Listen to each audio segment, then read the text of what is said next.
je t'ai relancé. Bon, puisqu'on va faire des copains, il n'y a pas de problème, ça pose pas de problème. Bonjour monsieur, Bonjour. comment vous allez? Bon, comme de nombreux Gabonais, nous luttons pour la survie quotidienne. Vous savez que je ne vous apprends rien, la vie est très dure. On lutte, il faut lutter.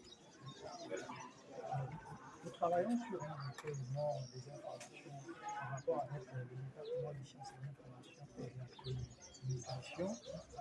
Ces données-là vont nous servir aux futurs étudiants de voir un peu nos activités. Alors, est-ce qu'on peut savoir le parcours de monsieur Dubois? Le parcours est très simple. Après avoir eu le bac A, philosophie lettres, j'ai été orienté à l'école supérieure parce qu'on avait besoin à l'époque d'enseignants dans le secondaire. Je passais en troisième année histoire-géographie, mais ayant une vocation pour le journalisme, j'ai fait le concours d'entrée à l'école supérieure internationale de Yaoundé qui s'appelait l'ICJ, qui a formé de nombreux journalistes gabonais, parmi lesquels votre âme serviteur. Je suis rentré au Gabon. J'ai servi à Africa Niveau 1 comme journaliste, secrétaire de rédaction. J'ai été licencié. J'étais très jeune, j'avais 23 ans, ça m'a fait beaucoup de mal. Je ne me suis pas découragé. Je suis retourné en France, à l'université de Paris du Panthéon-Assas, où j'ai eu le diplôme de l'Institut français de presse, qui m'a permis d'être inscrit en thèse de doctorat en sciences de la communication à l'université de Paris du Panthéon-Assas, où je suis aussi titulaire d'un doctorat nouveau régime en sciences de l'information et de la communication. Au retour du Gabon, j'ai changé de corps. J'ai quitté le ministère de la Communication pour l'enseignement supérieur. J'ai été recruté au CNRS, à l'Institut de recherche en sciences humaines, communément appelé IRCH, au département de littérature, des sciences de l'art et de la communication. Vous savez qu'au CNRS, comme à l'université, il y a des grades A. Ici, à l'UOB, quand on vous recrute, vous êtes assistant. Après, vous passez au grade maître assistant, vous passez au grade maître programme, vous êtes titulaire. Chez nous, au CNRS, ce sont les mêmes grades avec des nominations différentes. Quand j'ai été recruté, je ne suis pas assistant comme adjoint, je suis attaché de recherche. Je suis passé maître assistant. Nous, on ne dit pas maître assistant, on dit chargé de recherche en 2007-2008. Je suis passé maître de recherche, ce qui correspond au maître de conférence à l'IOB en 2016. Et maintenant, j'encadre 2 étudiants à l'école doctorale des grandes écoles en sciences d'information et de la communication. C'est la condition sine qua non pour accéder au dernier grade. Nous disons directeur de recherche. C'est l'équivalent de professeur titulaire à l'UOB.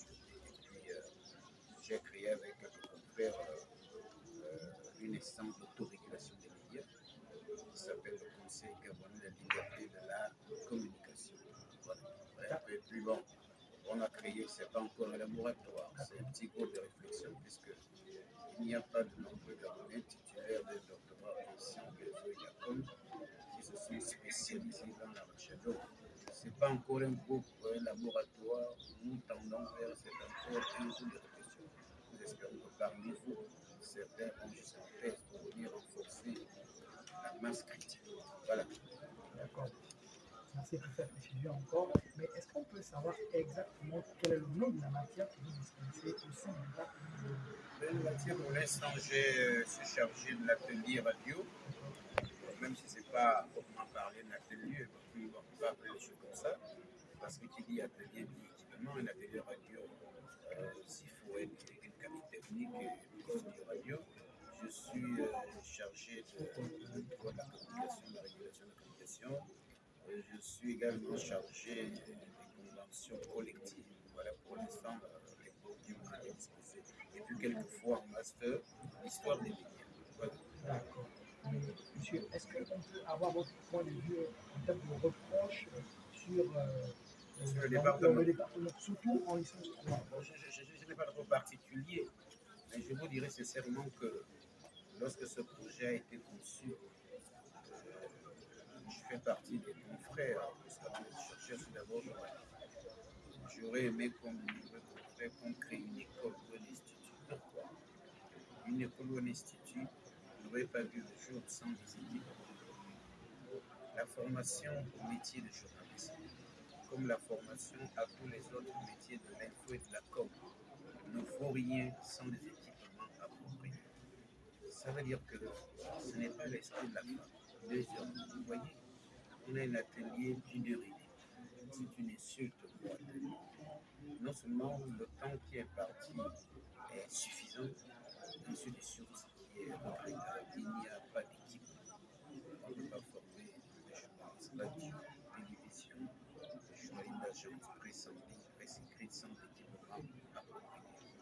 En d'autres mots, le volume horaire, c'est le volume horaire de la femme. Il n'y a pas un nombre, un volume horaire requis pour les travaux pratiques.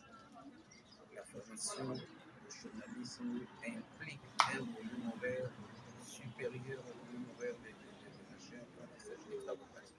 Parce qu'il s'agit de former des praticiens et des professionnels. Vous voyez, une licence en master, tu dois faire 10 heures, 20 heures, 30 heures d'atelier par semaine.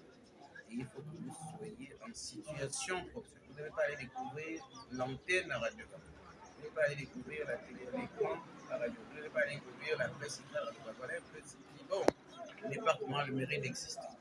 Je crois qu'on gagnerait à renforcer le volume horaire consacré aux travaux pratiques. Et le renforcement du volume horaire consacré aux travaux pratiques doit aller de pair avec l'acquisition des équipements si elle est possible, si elle est persuasive. Un atelier de radio sans studio radio, sans cabine technique, ce n'est pas un atelier radio. Un atelier télévision sans écran de télévision n'est pas un atelier télévision. Un atelier presse écrite sans un journal, même de 4 pages, n'est pas un atelier. Je ne parle même pas de la presse en ligne, ni encore de la voilà un peu ce qui ensuite. Mais à défaut de ça, je crois que ce qu'on peut faire, à défaut des équipements appropriés, renforcer le volume. Moi, je vois bien l'atelier radio, télé, presse écrite le samedi à 8h, conférence de rédaction. On envoie les étudiants sur le terrain, on vient rédiger le journal pour le présenter à 13h14. Voilà ce qu'on peut faire. Et nous avons des journalistes à l'outil. Ils ont fait leur preuve. Certains sont diplômés, ils ont fait leur preuve, d'autres ne sont pas, ils ont fait leur preuve. On peut organiser les choses de la même manière avec des journalistes talentueux que nous avons. Et certains sont retraités, qui ne demandent qu'à être utilisés au lieu de se retrouver dans la porte du quartier. Monsieur Dubois, nous vous disons merci pour avoir répondu. C'est moi qui vous remercie. Bon.